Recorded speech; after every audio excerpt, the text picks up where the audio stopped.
이 시간 우리 함께 나누는 말씀은 시편 127편 1절과 2절입니다. 구약 성경 898페이지에 있습니다. 우리 두 절밖에 안 되니까요. 우리 같이 1절 2절 같이 한번 합독하겠습니다. 우리 시편 127편 1절 2절 우리 1절부터 먼저 같이 읽습니다. 시작.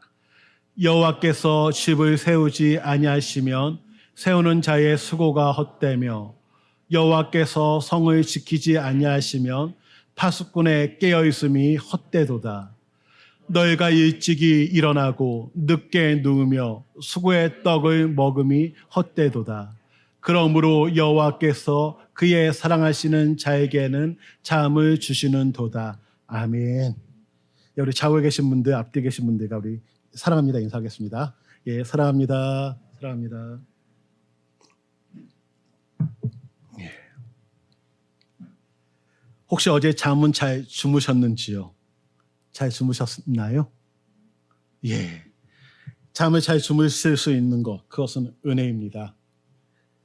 우리가 언제 잠이 안 올까 한번 생각해 보게 됩니다. 잠이 안 올 때가 있죠.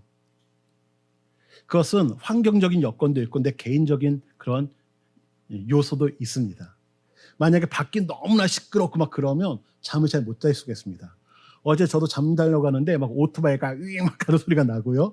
또 차가 빵빵 막 소리 나고 또 막 며칠 전에는 막 싸우는 소리가 나서 이렇게 잠을 못 잤던 그런 적도 있습니다. 그렇죠. 환경적인 그런 요소가 있겠죠. 개인적으로도 보면 마음이 불안하면 잠이 안 옵니다. 내일 시험이 있는데 공부 못했는데 잠이 잘 안 오죠. 또 많이 아플 때, 아프면요 잠이 안 옵니다. 적당히 아프면 잠이 오는데 몸이 정말 많이 아프면요 자면 잊어버릴 것 같은데 잠이 안 와서 더 아픕니다. 그리고 걱정이 아주 많을 때도 잠을 못 자겠죠. 또 아주 많이 피곤하면 또 잠이 안 온답니다. 그러니까 적당히 피곤하면 잠이 잘 오는데 몸이 정말로 피곤하면 잠이 또 안 온다고 얘기하죠. 그리고 정신이 너무 맑을 때 잠을 자려고 하는데 정신이 맑아서 생각에 꼬리를 계속해서 물고 있으면요 잠을 못 잡니다. 저도 일찍 자야지 했는데 갑자기 무슨 생각이 하나 떠올라서 꼬리를 물다 보니까 새벽까지 잠을 못 잤던 그런 경험이 있습니다. 그렇다면 잠을 잘 주무신다는 것, 잠을 잘 잔다는 것은 그래도 걱정이 적다라는 것이고요. 또한 걱정이 적고 작다라는 의미도 있겠죠. 또 몸이 덜 아프다라는 것, 몸이 아주 아프면 못 자니까 몸이 덜 아프다는 것, 그리고 피곤한 것도 적당히 피곤하다라는 것입니다. 그래서 잠을 잘 자는 것, 그것은 은혜인 줄 믿습니다. 성경에 보면 잠을 참 잘 자는 사람이 있습니다. 유독을 하는 사람은요 잠을 자다가 떨어져서 죽을 정도로 그런 사람도 있습니다. 그래서 성도님들 잠 잘 주무시기 바랍니다. 그러나 주무실 때 위험한 곳에서는 주무시지 않는 은혜가 있기를 원합니다. 성경에 보면 잠을 잘 잤던 인물을 뽑으라고 하면 저는 베드로라는 인물을 한번 뽑고 싶습니다. 베드로 참 잘 잤습니다. 예수님께서 십자가를 지셔야 되기 때문에 마음에 근심이 있습니다. 그래서 12제자를 데리고 가시고요. 또 그 12제자 중에 베드로와 야고보, 요한을 특별히 좀 더 가깝게 데려가셔서 기도하자. 좀 기도 좀 해줘 하고 기도 부탁을 하고 예수님께서도 기도를 하셨습니다. 1시간쯤 기도하고 왔더니 제자들이 자고 있죠. 예수님께서 얼마나 속상할까. 일어나 깨웁니다. 기도 좀 하자 하고 또다시 깨우고 기도하러 가십니다. 기도하다가 또 다시 오셔서 보니까 또 자고 있습니다. 또다시 깨우고 가서 기도하시죠. 그 다음에 오시니까 또 자고 있습니다. 그래 이젠 자라. 저는 이 모습을 보니까 어떤 생각이 나는가 하면 저희 어머니가 저한테 하셨던 말씀이 생각납니다. 아마 저희 어머니께서도 예수님의 이 말씀을 인용한 것이 아닌가 한번 생각해 봅니다. 중학교 때, 고등학교 때 시험 기간 때 공부를 하지 않습니까? 공부를 하다 보면 이렇게 눈꺼풀이 무거운지 이렇게 잠이 오게 됩니다. 공부하다가 잠이 듭니다. 그런데 자다 보면 느낌이 안 좋아요. 딱 쳐다보면 어머니가 오셔서 이렇게 쳐다보고 있습니다. 그러면서 하시죠. 내일이 시험인데 잠이 오냐? 라고 하시면서 깨우고 가십니다. 그러면 다시 공부해야지 하고 막 꼬집고 해서 잠을 깨운 다음에 다시 공부를 합니다. 그러다가 어느 순간 또 다시 잠이 들게 되죠. 어떻게 어머니께서는 아시고 또 오셔갖고 야, 잠이 오냐, 내일이 시험인데? 또 이렇게 말씀하시고 갑니다. 그러다가 열심히 또 공부해야지 하다가 어느 순간 또 잠이 듭니다. 또 다시 어머니가 들어오시죠. 하시는 말씀, 야, 그냥 듣고 자라 하면서 나가십니다. 예, 아마 이 예수님의 이 말씀을 보고 인용한 것이 아닐까 생각해 봅니다. 예. 우리가 해야 할 것은 안 할 때, 뭔가 해야 하는데 안 하고 있으면 야, 잠이 오냐? 이런 말을 하겠죠. 베드로, 잠이 오냐 하는데 참 잘 잡니다. 그런데 이후에 예수님께서 부활하신 이후에 이 베드로가 또다시 잠을 잡니다. 그 상황은 어떠한 상황인가 하면요, 야고보가 처형을 당하고 나서 이제는 베드로도 처형을 해야겠다 해서 헤롯이 베드로를 잡아다가 감옥에 가둡니다. 그리고 쇠사슬로 묶습니다. 베드로는 지금 감옥 안에서 쇠사슬로 묶인 채 내일이면 사형을 당하는 그 상황입니다. 그런데 그는요, 잠을 잡니다. 잠자리가 바뀌면 우리가 잠자기 참 힘들죠. 그런데 이 잠자리가 감옥이다. 더 자기 힘들 겁니다. 그리고 내일 사형을 당한다. 그러면 잠이 오겠습니까? 그리고 쇠사슬로 묶여 있는데 어떻게 잠을 잘 수 있을까? 그런데 성경은요, 어떻게 기록되어 있는가 하면 그가 깊은 잠에 빠져 있다라고 얘기합니다. 어느 정도로 깊은 잠에 빠졌는가 하면 어버가도 모른다고 할 정도로 깊은 잠에 빠져 있습니다. 그래서 하나님의 사자가 와서 옆구리를 쳐서 막 깨웁니다. 일어나, 일어나, 깨웁니다. 야, 너 죽으면 안 돼. 내가 너 도와주러 와서 빨리 일어나. 그리고 깨워서 어떻게 하냐면요, 감옥에서 나가게 해줍니다. 그런데 그럼에도 불구하고 이 베드로는 이게 꿈인지 생시인지 구분을 못하는 모습으로 나옵니다. 이렇게 깊은 잠을 잡니다. 예, 베드로 참 잠을 잘 자죠. 또한 성경에 보면 잠을 잘 자는 인물이 또 나오죠. 큰 풍랑으로 인해서, 폭풍으로 인해서 배가 거의 깨지게 됩니다. 배가 거의 침몰 지경입니다. 많은 사람들이 물건을 버리면서 각자의 신을 찾자 막 기도하고 있죠. 그런데 아주 깊은 잠에 빠져 있는 사람이 있습니다. 누구인가 하면 바로 요나입니다. 그래서 선장이 그를 막 깨우면서 야, 지금 잠이 오냐? 지금 우리가 다 죽게 됐는데 잠이 오냐? 너도 너희 신에게 기도 좀 해라 하면서 막 깨우는 모습이 나타납니다. 또 잠을 잘 주무신 분, 우리 예수님께서 또 잠을 잘 주무시죠. 우리 예수님께서는 너무나 열심히 새벽부터 일을 하셨기 때문에 피곤해서 주무십니다. 어느 정도로 주무시는가 하면요, 제자들이 예수님 우리 죽게 되었습니다. 배가 침몰하게 되었습니다. 지금 계속 주무십니까? 하면서 깨울 정도로 깊은 잠을 주무신 분이 우리 예수님이십니다. 예. 우리 성도님들, 잠을 잘 주무실 수 있는 은혜가 있기를 원합니다. 그런데 잠을 제대로 못 자는 사람들도 있습니다. 잠을 못 잤던 사람들의 공통적인 점은 불안했어. 왜요? 지은 죄가 많기 때문에. 대체로 도망자 신세에 있는 분들이 편하게 못 잡니다. 예. 도망자 신세에 있는 분들은 늘 길을 열어줘야 됩니다. 발자국 소리가 나면 깨야 되기 때문에. 우리가 잘 아는 이 야곱, 형 에서에게 받을 장자권의 축복을 가로챈 다음에 형 에서가 자신을 죽이려고 하니까 도망을 가죠. 도망가다가 이제 잠자리에 들게 되는데 잠이 오겠습니까? 무슨 소리가만 나도 무섭고 두렵지요. 혹시 형이면 어떡할까? 그런 마음, 그런 두려운 가운데 잠을 못 줍니다. 깊은 잠을 잘 수가 없죠. 이럴 때 하늘에서 하나님의 천사가 내려옴으로 말미암아 그가 깊은 잠을 자게 됩니다. 왜냐하면 하나님께서 내가 너와 함께 하겠다. 내가 너를 보호해 주겠다. 내가 너를 돌아오는 그날까지 책임져 주겠다라는 이 말씀을 듣게 됨으로 말미암아 그는 이제는 잠을 자게 되죠. 그런데 20년이 지나서 그가 돌아오게 됩니다. 돌아올 때 또한 어떤 얘기를 듣는가 하면 형 에서가 400명의 군사를 데리고 나오고 있다라는 얘기를 듣게 됩니다. 그러니 또 무섭죠. 형 에서가 400명의 병사를 데리고 나를 죽이면 어떡할까?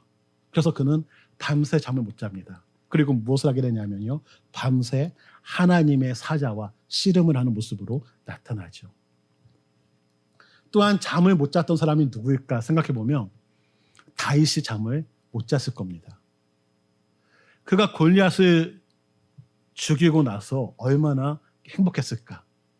기름 부음을 받은 다음에 그는 얼마나 행복했을까 생각해 봅니다. 하지만 그는 기름 부음을, 왕이 되는 기름 부음을 받고 골리앗을 죽임으로 말미암아 영웅은 되었지만 그 순간 바로 사울의 라이벌이 되어서 그는 도망자 신세로 바뀌게 됩니다.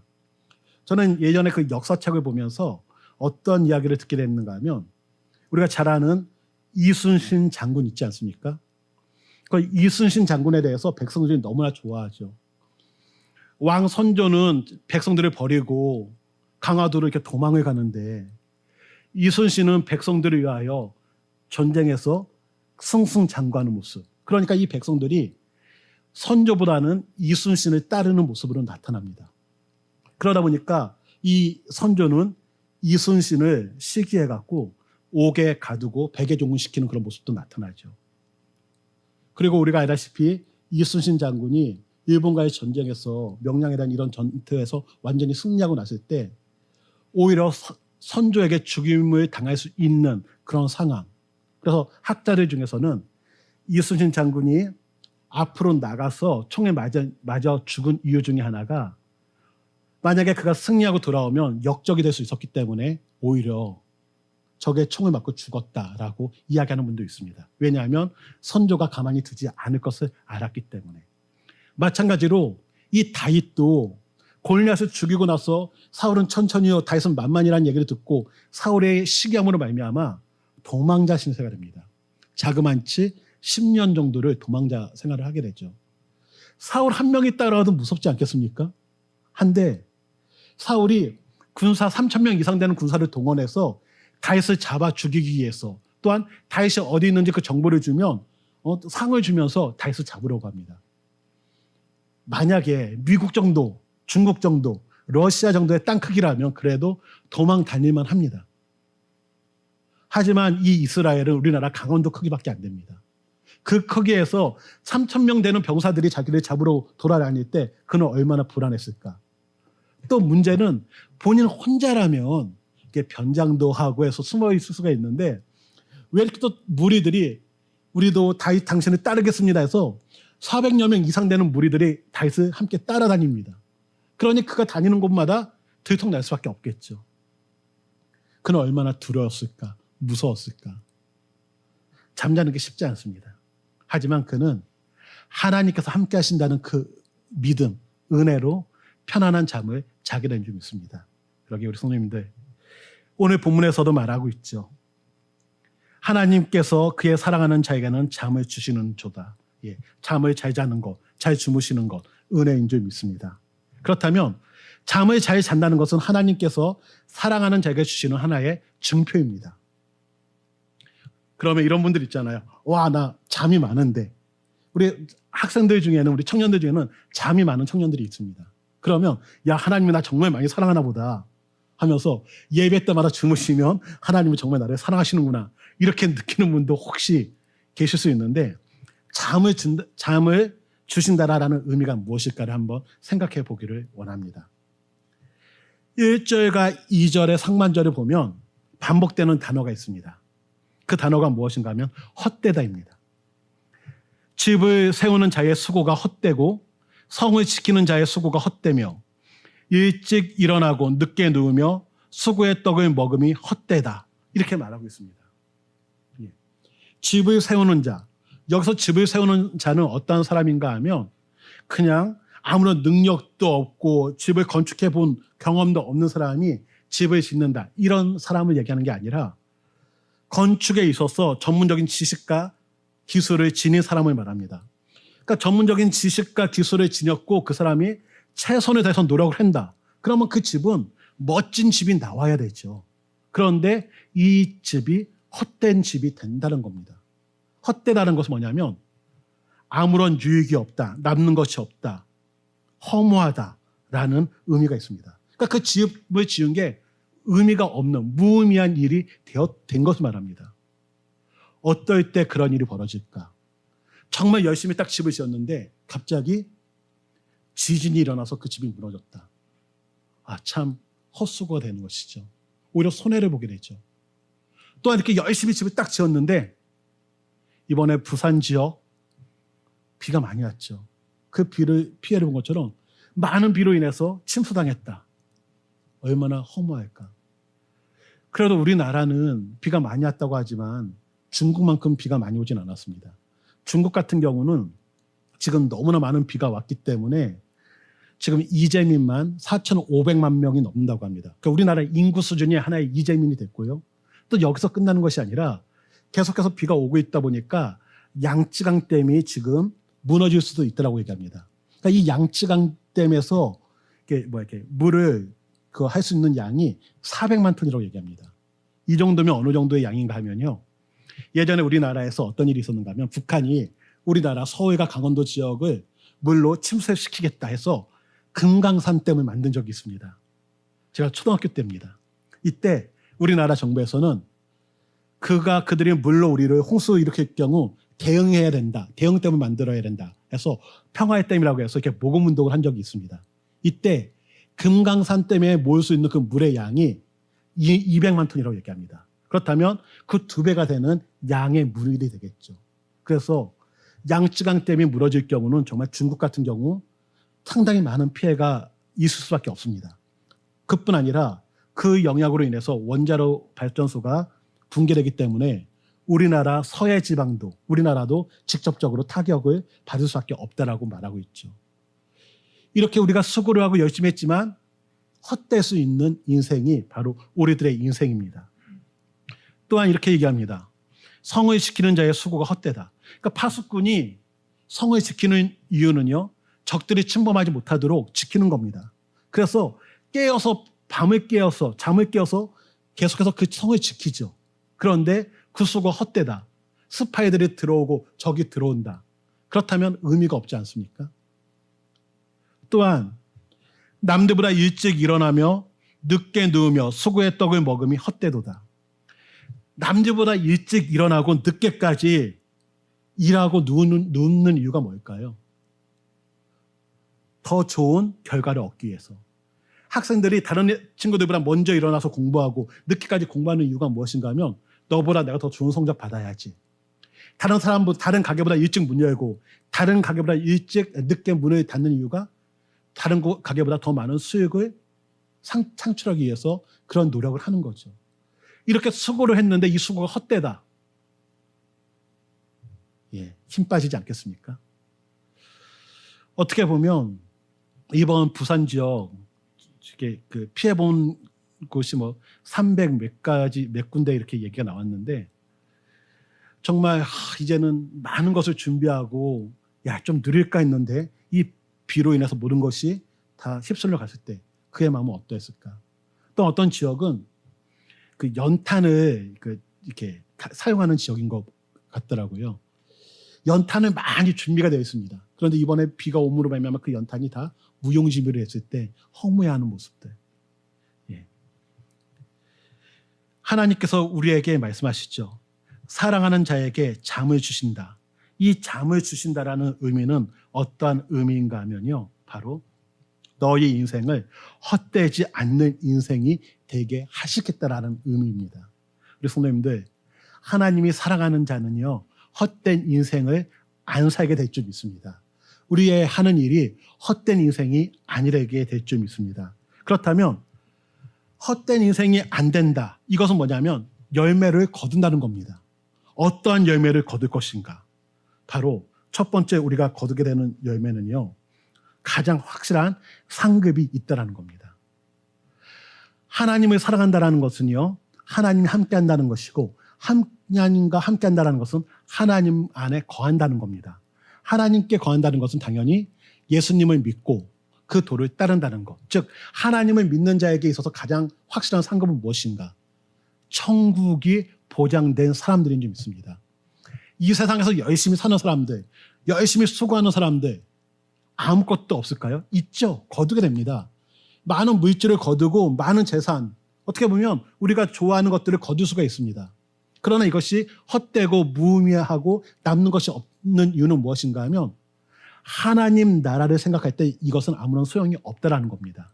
이 세상에선 잠깐 즐길 수 있지만 이것으로 하나님 나라를 보장받을 수가 없기 때문에 이것은 의미가 없는 것이라고 성경은 말합니다. 그래서 하나님 안에 있는 분들은 천국이 보장되어 있는 분이기 때문에 하나님께서 인간을 만드신 그 목적 그대로 사는 분이기 때문에 우리의 인생이 헛된 인생이 아니라는 사실을 기억하기를 원합니다. 이 자리에 있는 분들, 우리의 인생이 헛된 인생이 아닌 줄 믿습니다. 그런데 정말 헛된 인생이 아니 되려면 무엇이 필요한가 하면요. 교회 다니는 사람이 되는 것이 아니라 예수님을 믿는 성도님들이 되기를 원합니다. 교회를 다니는 사람들 중에서는 하나님께서 넌 누구니? 말할 수 있습니다. 왜요? 교회 다닌다고 해서 예수님을 다 믿는 것이 아니기 때문입니다. 그러게 우리 성도님들, 여기 계신 모든 분들은 예수님을 나의 구세주로, 구속자로 영접한 분들이 되기를 원합니다. 그래서 우리 성도님들, 이 인생이 헛된 인생이 안 되기를 원합니다. 그리고 또 한 가지는 무엇인가 하면요. 우리의 인생이 헛되지 않는 인생이 되는 것은 하나님께서 이 세상을 살아갈 때도 수고의 열매를 거두게 해주신다고 말씀하고 있습니다. 예. 우리가 열심히 일했는데 그 열매가 없으면 험하지 않겠습니까? 열심히 농사를 지었습니다.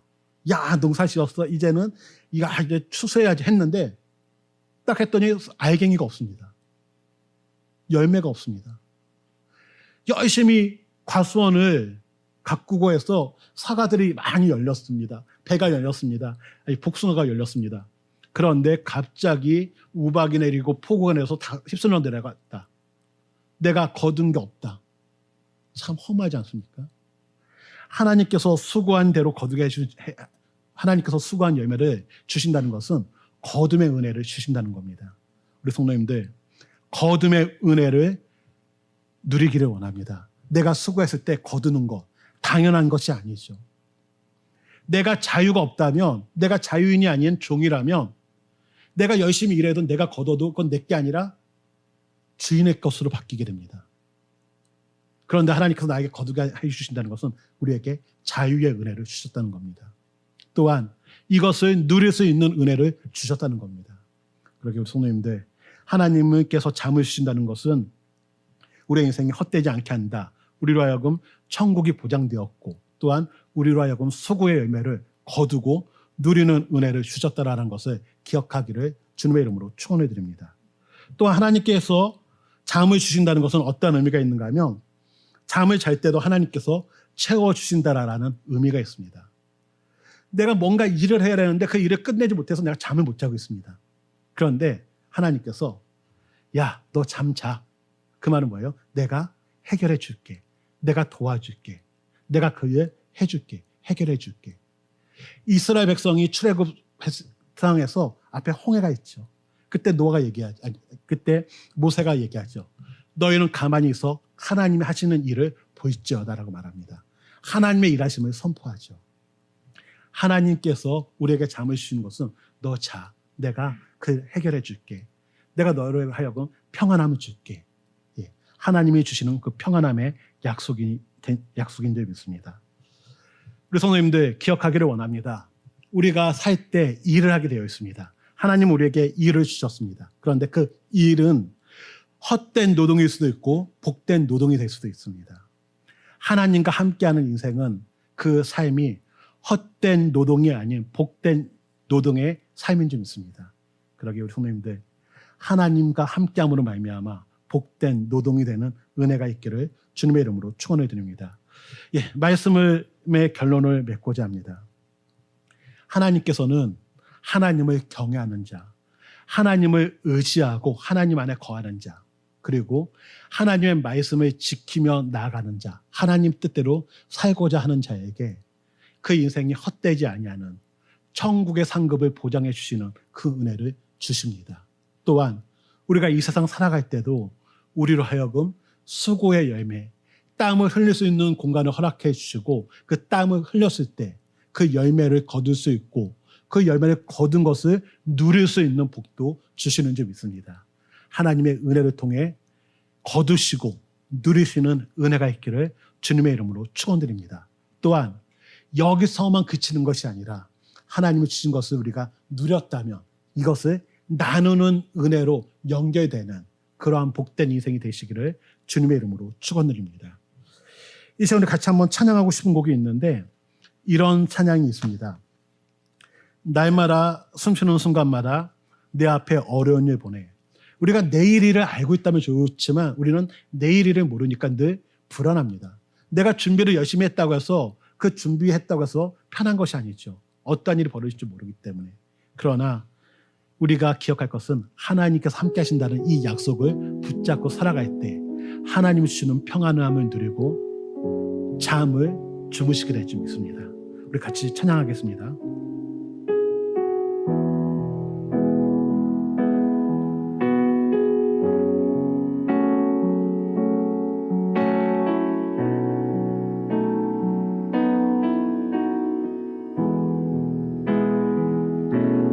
날마다 숨쉬는 순간마다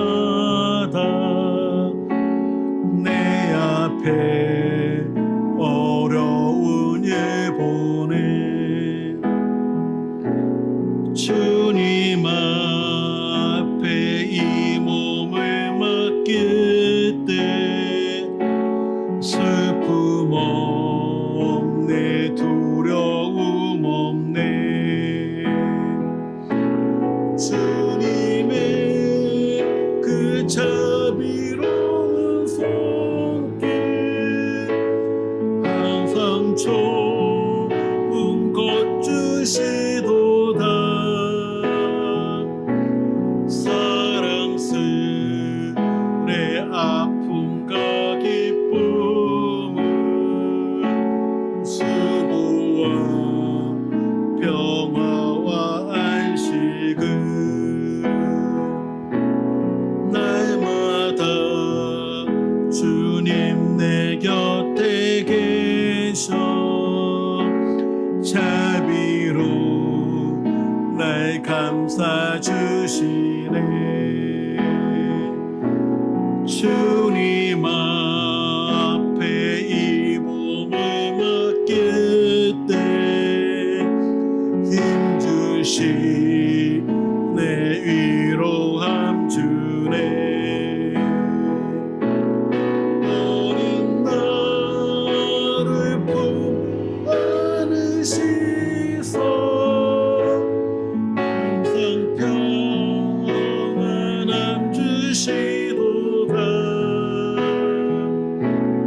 내가 살아 숨는 동안 살피신다 약속하셨네. 인생의 어려운 순간마다 주의 약속 생각해보네. 내 맘속에 믿음 잃지 않고 말씀 속에 위로를 얻네. 아멘. 주님의 도우심 바라보며 모든 어려움이 기도다. 흘러가는 순간순간마다 주님 약속세. 우리 3절 인생의 어려운 순간마다 인생의 어려운 순간마다 약속 생각해보네. 내 맘속에 믿음 잃지 않고 말씀 속에 위로를 얻 주님의 하나님 바라보며 얻은 어려움이 기도다. 흘러가는 순간마다 주님 약속 새겨봅니다. 솔로몬은 시편 127편을 우리에게 얘기하면서 나는 어립니다, 나는 부족합니다 하면서 하나님을 의지하고 하나님과 함께 했을 때는 정말 이스라엘이라는 나라가 강대국이 되었죠. 그런데 나라가 점점 강해지면서 많은 나라들이 조공을 바치고 우리와 같이 정략 결혼해서 우리 같이 하나가 됩시다라고 해서 많은 아내들을 얻게 되면서 힘이 더 강하다고 느낄 때, 그러므로 말미암아 이방의 승리를 받아들이고 하나님을 떠나게 됐을 때 결국은 이스라엘이 그가 죽은 후 갈라지는 그런 어려움을 당하게 됩니다. 그래서 솔로몬은 인생의 마지막에 알게 됩니다. 아, 그렇구나. 하나님과 함께하는 것이 복된 인생이고 하나님과 함께하는 인생이 무너지지 아니하는 헛되지 않는 인생이구나. 그것을 알게 되어서 이후에 있는 사람들에게 얘기하죠. 우리가 헛된 인생 되지 않으려면 하나님과 함께해야 된다. 하나님이 주는 이 길을 걸을 때 하나님께서 헛된 인생이 되지 않도록 책임져 주신다 고백합니다. 이 시간 우리 함께 기도하기 원하는 제목이 있다면, 하나님, 우리의 인생이 헛된 인생 되지 않게 하여 주옵소서. 살다 보면 힘들 때가 있습니다. 이럴 때 주님의 약속을 마음에 새기게 하고 또 하나님께서 나를 품어주시는 그 평안함 누리게 해달라고 이 시간 우리의 믿음을 놓고 같이 기도하겠습니다. 기도합니다.